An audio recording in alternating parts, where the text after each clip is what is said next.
Salut, j'espère que vous allez bien. Bonne année 2024. Welcome to January. Et une nouvelle vidéo donc de réflexion hebdomadaire.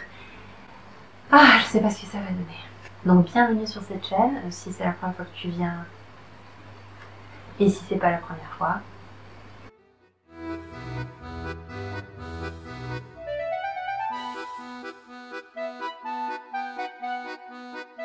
Ok. Donc aujourd'hui on est lundi et je voudrais parler d'un truc. Alors, je sais pas ce qui me prend en fait cette année, mais régulièrement sur YouTube j'ai des petits extraits, on va dire, de la Star Academy, donc de leur vie au château, ou alors des petites choses qu'ils ont fait sur le Prime, des coulisses, etc.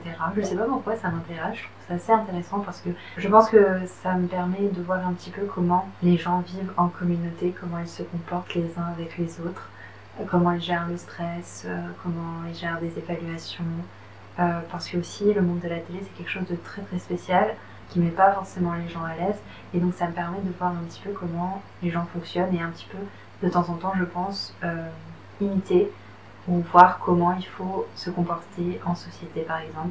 Bref, je trouve ça super intéressant, je connais pas beaucoup les différentes personnes, donc c'est difficile pour moi d'émettre un jugement quelconque. Donc je regarde depuis quelques mois peut-être des petits extraits de quelques minutes. Et j'ai appris via Instagram que la candidate Lénie, donc une fille de 18 ans, a été éliminée, alors que de ce que j'ai pu apercevoir de cette très jeune fille, c'est qu'elle chante bien, elle fait exactement ce qu'il faut faire, elle danse bien, elle est très mature. Vraiment, moi je me compare et je sais qu'à 18 ans, j'étais... je n'ai pas les mots. Mais en tout cas, très loin de là. Et donc je l'admire beaucoup pour ça. Et j'ai pas eu l'impression que c'était une personne qui avait la grosse tête ou quoi que ce soit. Donc c'est vrai que j'admire cette jeune génération qui est pleine d'estime d'elle, sans pour autant être arrogante, qui travaille dur et qui fait de son mieux, etc. Et donc j'ai vu qu'elle a été illuminée. Et voilà, ça m'avait fait penser un petit peu à ma vie. Et de me dire qu'en fait, c'est inspirant aussi de voir ce genre de personnes. Ça donne envie d'essayer plus fort, en fait, même... de mettre en place certains projets qui nous tiennent à cœur, ou d'aller vers des personnes qui nous inspirent, qu'on a envie d'avoir dans notre vie, etc. Je sais pas, mais j'ai trouvé ça très beau. Et puis aussi, ce que je voudrais dire en parallèle par rapport à la Star Academy, c'est que j'ai remarqué, notamment sur Instagram, à quel point certaines personnes peuvent être vraiment super cruelles, super méchantes, avec certains candidats par exemple. De ce que j'ai pu comprendre, c'était un peu sensible. Par exemple, si tu as tendance à pleurer plus souvent que la norme, entre guillemets, c'était catalogué direct, péjorativement. Et je trouve ça super triste qu'on en soit encore ici en 2024 maintenant. Ça sera une mentalité qu'on pourra changer. Parce que c'est pas parce qu'on pleure qu'on est plus faible ou moins bien en fait. Faut arrêter avec ça. Moi j'adore les gens qui pleurent, je suis quelqu'un qui pleure très souvent et je trouve pas que ça pose un problème, c'est pas grave. Ça fait partie des personnalités et c'est ok. Voilà pour lundi.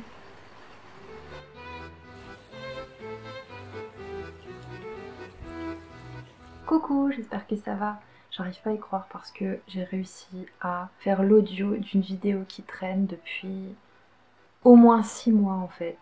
En plus c'est une vidéo où j'ai écrit beaucoup de textes. Ça aurait été mieux de filmer face cam, mais j'avais pas le courage et donc au final je me suis dit ok, au moins essaye de lire le texte, d'enregistrer l'audio avec ton micro.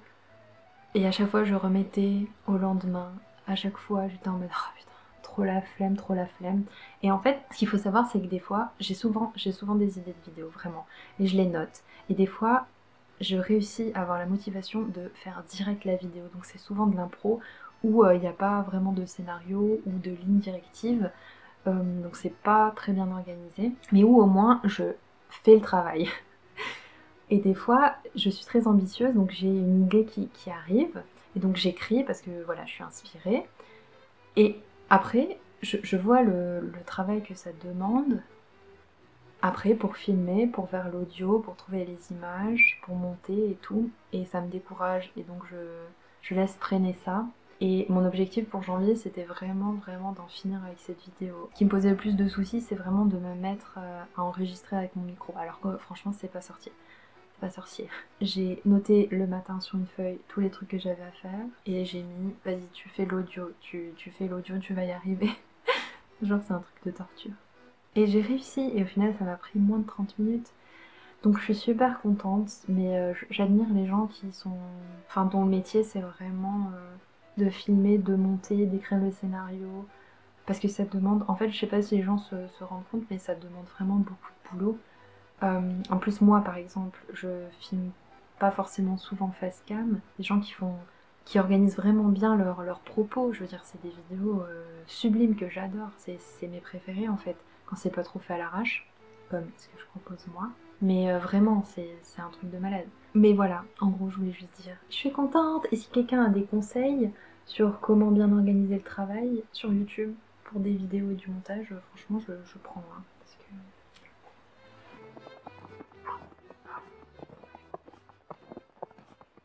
Hello, j'espère que ça va. Je suis super émue parce que j'ai vu une interview sur Click TV, donc c'est sur YouTube, de l'actrice qui joue Rey dans Star Wars, Daisy Ridley, si je me trompe pas. Et ça m'a vraiment fait quelque chose parce que d'une part, ils ont montré la bande-annonce d'un film dans lequel elle joue, qui s'appelle La vie rêvée de Mademoiselle Fran. Donc c'est vraiment une bande-annonce qui m'a trop donné envie de découvrir ce film. En fait, je trouve que les bandes-annonces sont réussies quand elles réussissent à provoquer une émotion chez quelqu'un. Et clairement, je la trouve très belle, cette bande-annonce. Ça m'a fait vraiment...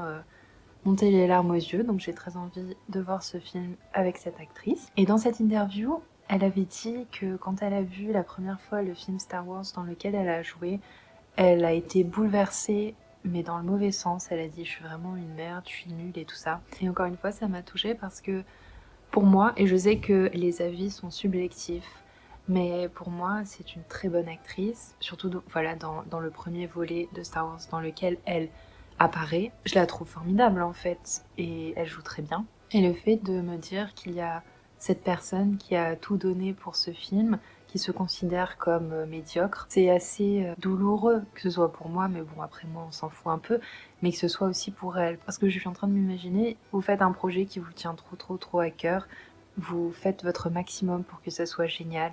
Il y a aussi un grand budget qui est là, et vous vous investissez à 1000%, vous avez envie que ça marche, ça compte, etc.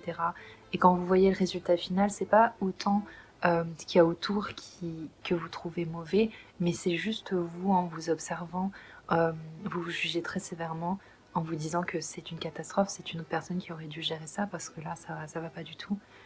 Et c'est vraiment peut-être ce qu'on ressent au fond de nous, mais je pense que c'est parce qu'on a déjà une vision assez faible de soi, notre estime de soi est déjà assez bancale.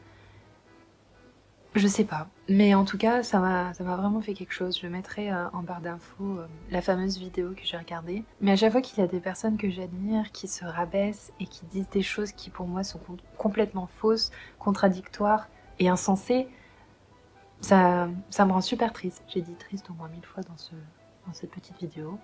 Je manque de vocabulaire.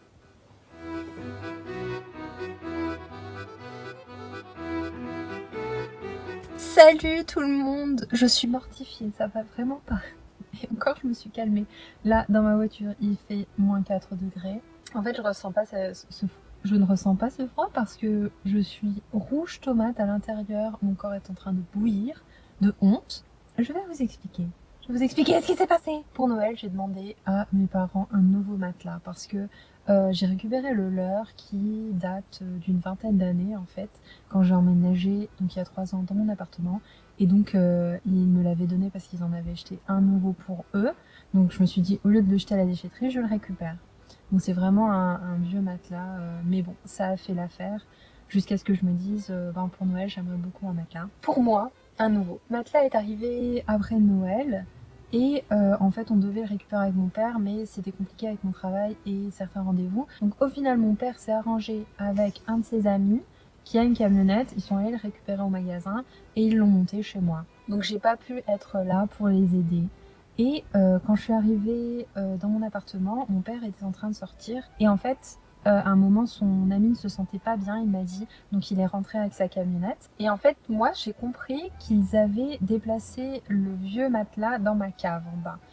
Mais ça n'a pas du tout été le cas parce que quelques jours après je sors les poubelles et je vois une affiche près des boîtes aux lettres en fait où un voisin a noté que c'était inacceptable de laisser un matelas dans le couloir comme ça, parce que mon père a laissé le matelas sur un matelas qui est là depuis plus de 6 mois en fait, celui d'une voisine qu'elle a laissé là, donc dans le couloir commun de tout le monde. Donc c'était inacceptable de laisser 2 matelas comme ça. Et quand j'ai vu ça, j'ai cru m'évanouir. Je me suis dit putain, qu'est-ce qui se passe? Et je ne passe pas souvent dans ce fameux couloir là, parce que je me gare ailleurs ces derniers temps. Et donc voilà, des jours ont passé où les gens ont vu que c'était le bordel en fait. Et donc le jour où je me suis aperçue de ça, le matelas en fait bloquait carrément le passage en fait du couloir qui est assez petit. Ce truc en plus pèse une tonne. J'étais en train de me liquéfier. Je me suis dit putain mais c'est pas possible. J'ai réussi tant bien que mal avec ma force de le tirer jusqu'à ma cave qui était pas loin. Mon père, enfin en fait c'est compliqué parce que d'un côté je suis tellement reconnaissante envers mon père et son ami d'avoir aidé, d'avoir installé, d'avoir descendu l'ancien matelas. C'est vraiment incroyable d'avoir des gens qui peuvent nous aider pour différents trucs dans la vie. Ça, je suis trop heureuse. Mais vraiment, je suis en train de me dire, qu'est-ce qu'ils ont foutu avec l'ancien matelas? Enfin, j'ai tellement honte d'avoir fait chier les voisins. Et c'est vrai que moi, j'aurais jamais mis ça comme ça en évidence. Je pense que mon père s'est dit, vu qu'il y a un vieux matelas là qui traîne depuis longtemps, je vais superposer l'autre dessus, c'est pas grave. Donc voilà, j'ai fait un mot au voisin qui a écrit. Je l'ai mis dans sa boîte aux lettres en disant que j'étais vraiment navrée de ça. C'est pour ça que je vais en parler aujourd'hui parce que c'est tellement fort. Et voilà, j'ai réussi. En fait, le premier truc que j'ai fait quand je suis remontée à l'appartement après avoir mis où il fallait le matelas. Bon, en fait, il faut qu'il soit à la déchetterie, mais en tout cas, maintenant, il est dans la cave à l'abri et il fait chier personne. Mais je me suis sentie tellement mal. J'avais mon cœur, je vous jure, qui battait tellement fort que je me suis dit, là, je vais mettre mon minuteur 10 minutes et je vais juste m'allonger et respirer parce que c'était en rumination constante. Genre, c'est comme si j'avais tué quelqu'un, en fait. C'est aussi extrême quand il se passe quelque chose de grave, entre guillemets, où les gens sont énervés par ma faute, où les gens sont voilà gênés par ma faute, etc. Là, ça prend des proportions incroyables dans ma tête. Donc voilà, heureusement, là, je crois que je me sens mieux, heureusement. Et voilà, c'est un peu l'anecdote que je voulais vous partager aujourd'hui. J'espère qu'au moins ça vous a fait rire. Les voisins, ça les a énervés, et vous, j'espère que ça vous a fait rire. Moi, ça m'a fait honte. Bref, toutes les émotions sont là. Allez, salut!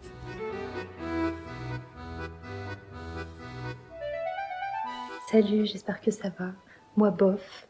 Parce que, en fait, je vais à un concert toute seule. Et j'ai vraiment peur. C'est stupide. Mais ça m'angoisse un peu. Mais je me dis que c'est un bon test, un bon challenge. Je vais essayer de voir si je survis. Et de toute façon, si je me sens vraiment trop mal, je peux toujours m'enfuir ou me cacher dans les toilettes. Je vous dirai comment ça s'est passé. Je suis un peu gênée, mais ça va aller. Bye. Salut. Le concert s'est bien passé. Je suis vraiment contente parce que de 1, il n'y avait pas beaucoup de monde. De 2, c'était génial. La musique, ça m'a beaucoup plu. Le show, etc. C'était fun. Et j'ai eu beaucoup de chance parce qu'en fait, dans la salle de concert, qui n'était pas très grande, au fond, il y avait des escaliers sur lesquels j'ai pu m'asseoir, j'ai pu poser mes fesses et écouter. Et j'avoue que je me sens plus à l'aise assise que debout pendant les concerts. Je sais pas si c'est le cas d'autres personnes, mais je suis super contente et fière de moi. J'étais mal à l'aise, mais j'ai survécu.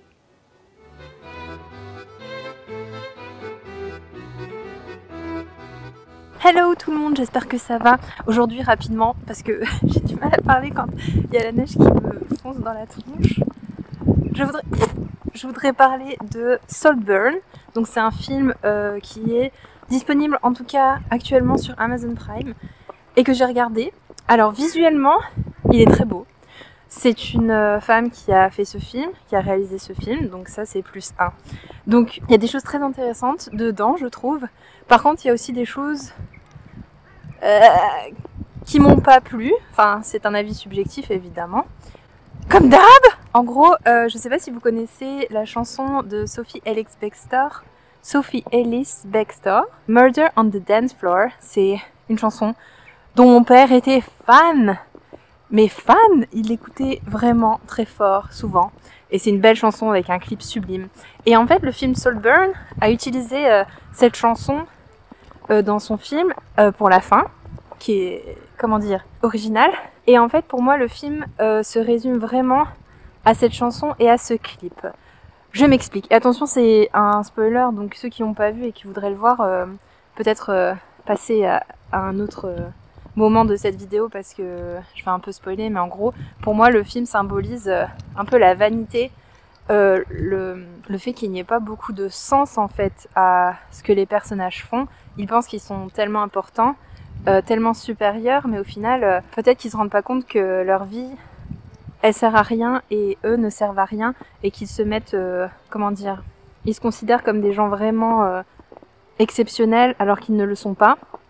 Dans le clip de Sophie Elix Bextor par exemple, pour ceux qui ne savent pas, je mettrai le clip en barre d'infos, mais en gros, il y a un concours de danse et elle veut absolument gagner avec son partenaire. Elle fera tout pour gagner et elle met tout en place pour gagner. Donc elle est très malhonnête, elle triche, et à la fin, elle parvient à ses fins. Et c'est un peu ce qui se passe dans le film aussi. En fait, le mec, pour résumer, c'est un peu un sociopathe, alors qu'on pense qu'il est normal, qu'il est introverti, mais en fait, c'est un manipulateur de première classe. On le voit faire certaines actions qui, pour lui, sont très importantes parce que pour lui, le statut social est plus important que tout, c'est vraiment dans ses valeurs. Mais je pense qu'il est aussi un peu malade mental. Enfin, il n'est pas tout à fait sain dans sa tête, à mon avis. Et donc, pareil, il est prêt à tout pour en fait vivre dans Saltburn, dans le château, dans le manoir. Et je sais pas, ça m'a fait réfléchir à toute cette superficialité qui nous concerne tous finalement, je pense, plus ou moins, enfin à différents niveaux, mais voilà, j'ai trouvé ça intéressant. Et je suis désolée là parce que je parle un peu, comment dire, sans avoir trop bien préparé, j'avais une idée en tête de ce que je voulais parler, mais c'est un peu brouillon. Donc j'espère que vous avez à peu près compris ce que je voulais dire. Et puis allez voir le film si vous voulez et dites-moi ce que vous avez vu en fait, ce que vous avez compris. Mais pour moi, encore une fois, ça symbolise, la métaphore, c'est à quel point les humains peuvent être stupides en fait. Et on peut se dire, voilà, l'objectif qu'il a dans la vie, c'est vain, ça sert à rien. Être tout seul dans un manoir, qu'est-ce que ça lui apporte? Avoir beaucoup d'argent, être considéré comme quelqu'un de puissant, est-ce que c'est si important que ça? On peut se poser cette question. Voilà, j'arrête avec ça parce que je crois que j'ai dit ce que je voulais dire. Allez, salut!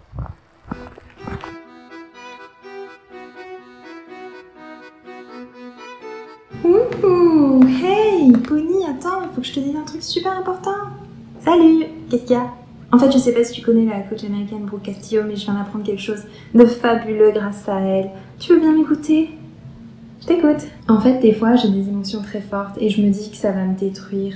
Et voilà, après je me sens mal et je me dis que la vie est trop moche. Mais je viens de réaliser que, en fait, les circonstances sont neutres. Ce qui signifie qu'au final, c'est moi, mon cerveau, mon mental qui interprète ce qui se passe. Ce qui signifie que je peux choisir ce que je décide de penser face à quelque chose qui arrive. Par exemple, il pleut dans ce pays imaginaire.